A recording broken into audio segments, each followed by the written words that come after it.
আসসালামু আলাইকুম।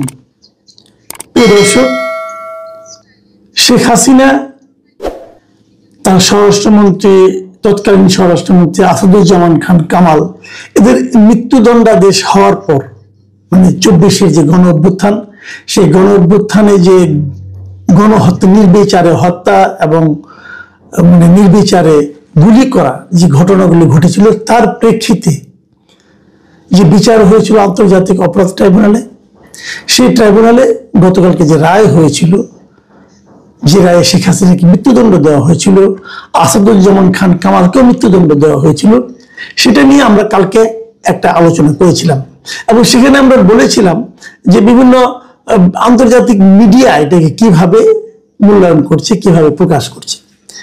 আজকে আমরা এটা নিয়ে একটু বিভিন্ন মানবাধিকার সংস্থাগুলো, ইন্টারন্যাশনাল মানবাধিকার সংস্থাগুলো, তারা এটাকে কিভাবে দেখছে সেটাকে একটু নিয়ে আলোচনা করতে চাই। এটা এই কারণে করতে চাই যে এই সরকার, যে সরকার এই কাজটা করেছে, যে অন্তর্বর্তীকালীন সরকার, তারাই তো উদ্যোগ নিয়ে করেছে, তো তারা তো প্রশংসা করবেই এবং এই সরকারের যারা সাপোর্টার আছে দেশে, তারাও সেটাকে প্রশংসা করবে।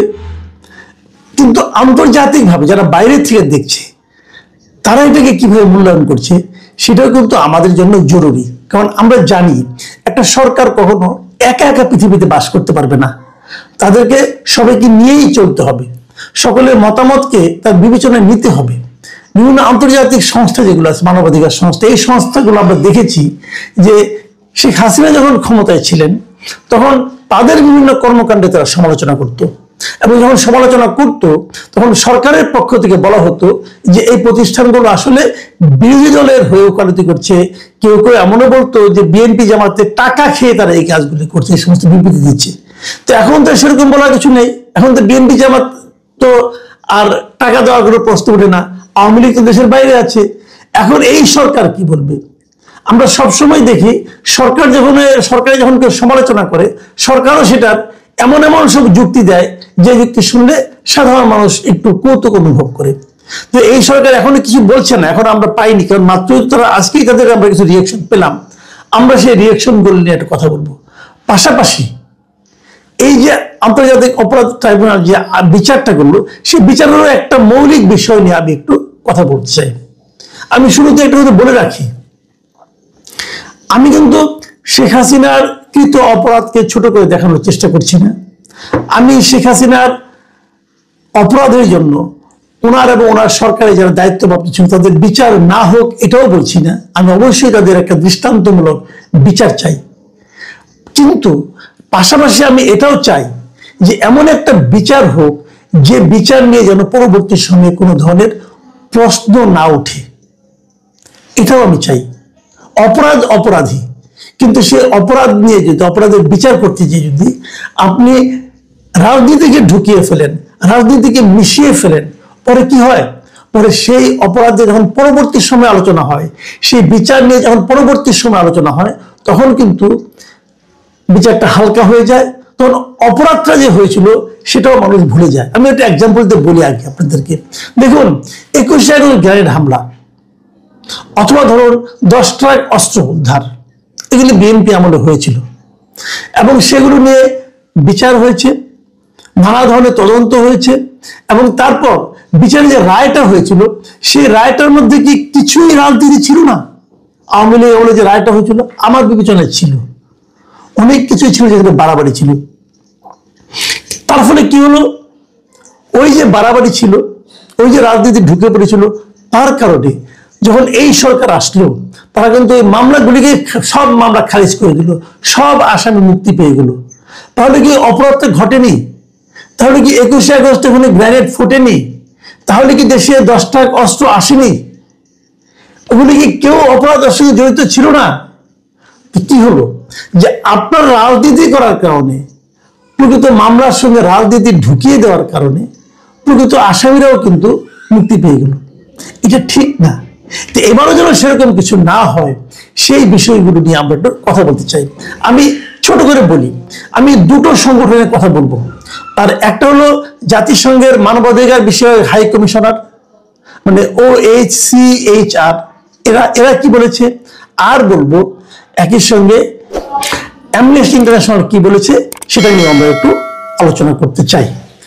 আমি প্রথমে মানবাধিকার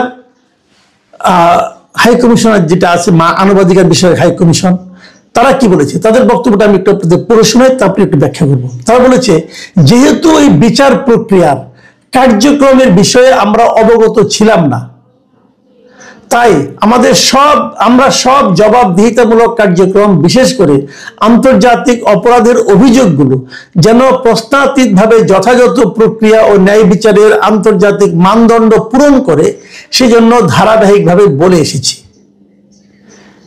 এটি বিশেষভাবে খুবই গুরুত্বপূর্ণ যখন এই মামলার ক্ষেত্রে যেটা হয়েছে, অভিযুক্তের অনুপস্থিতিতে বিচার হয়েছে এবং মৃত্যুদণ্ডের শাস্তি দেওয়া হয়েছে।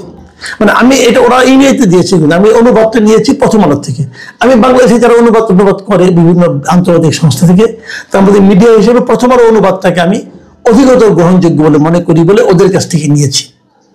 আচ্ছা, এখানে আসলে কি বলা হয়েছে? প্রথমত বলা হয়েছে যে প্রক্রিয়ায় বিচারটা হয়েছে সেই ব্যাপারে জাতিসংঘের মানবাধিকার হাই কমিশনার অবগত ছিল না, 1 নম্বর। 2 নম্বর হলো তাদের প্রশ্ন যে এই যে অভিযোগগুলোর যে ন্যায় বিচার যে বিচারটা হচ্ছে, বিচার মানে তারা ন্যায় বিচারের কথা বলতে যাচ্ছে, সেই বিচারটা আন্তর্জাতিক মানদণ্ড পূরণ করে হয়েছে কিনা এটা তাদের একটা জিজ্ঞাসা। তারপরে তাদের বক্তব্য হলো, যেহেতু বিচারটা অভিযুক্তের অনুপস্থিতিতে হয়েছে, মানে শেখ হাসিনা অথবা আসাদুজ্জামান কামালের অনুপস্থিতিতে হয়েছে এবং তাদেরকে একটা চরমতম শাস্তি মানে মৃত্যুদণ্ড দেওয়া হয়েছে, অতএব ওই বিষয়গুলো আন্তর্জাতিক মানদণ্ড পূরণ করে ওই বিষয়গুলো ব্যাপারে সতর্ক দৃষ্টি রাখা দরকার ছিল, এই তাদের বক্তব্য।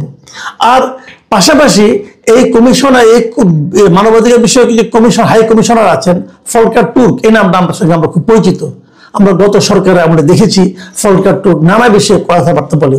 এই ফলকার তুর্ক একটা জিনিস আশা করছে, সে কি বলছে যে বাংলাদেশ সত্য প্রকাশ, ক্ষতিপূরণ ও ন্যায় বিচারের একটি সমন্বিত প্রক্রিয়ার মাধ্যমে, মানে প্রকৃত সত্যটা প্রকাশ করবে, ক্ষতিপূরণ দিবে যাদের ক্ষতি হয়েছে এবং একে ন্যায় বিচার করবে।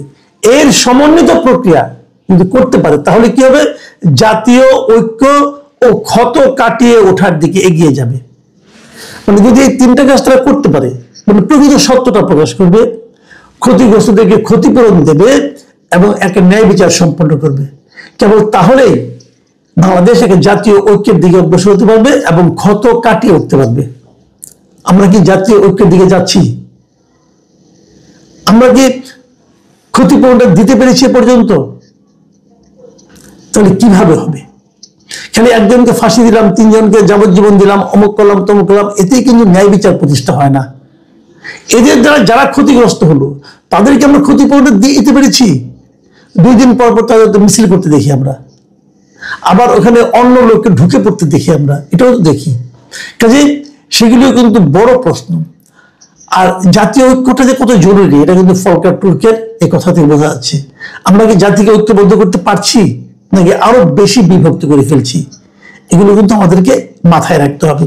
আমি অ্যামনেস্টি ইন্টারন্যাশনাল যে বিবৃতিটা দিয়েছে সেটা আরেকটু অ্যাগ্রেসিভ বলে আমার কাছে মনে হয়েছে।